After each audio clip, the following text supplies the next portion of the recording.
So this is a Brio Damas Do espresso machine.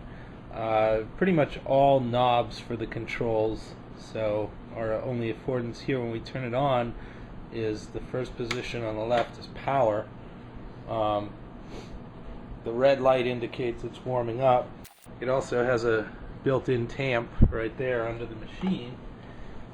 So apply some pressure, and my mental model has adapted enough that I know all these steps. It took quite a while to learn how to make a good espresso.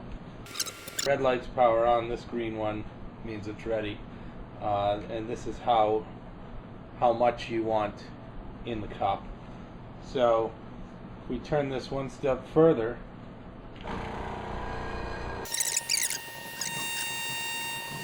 and if I wanted to stop it early, I could turn this again and it would stop it. It stopped on its own. Turn this and it starts the steamer. I have a temperature gauge that I dropped into the milk. What I've done is I left the coffee portion attached.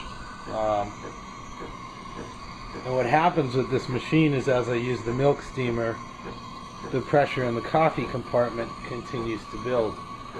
That might either be because the wet grounds are still emitting some heat and it's getting trapped in the chamber, or it could be because the valve is a Y connector that's not entirely shut off while I steam the milk. Without taking the machine apart, I guess I'm really not sure. And I close the valve with the knob. So I have my espresso, I have my milk.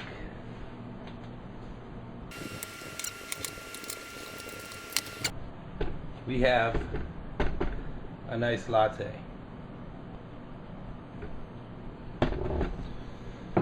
So when it's time to clean up, I need to take off this bottom portion.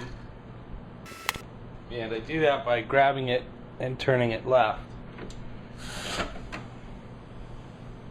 And as you can see, the pressure had built up in the machine, and with no way to release it, now I've got quite a mess to clean up.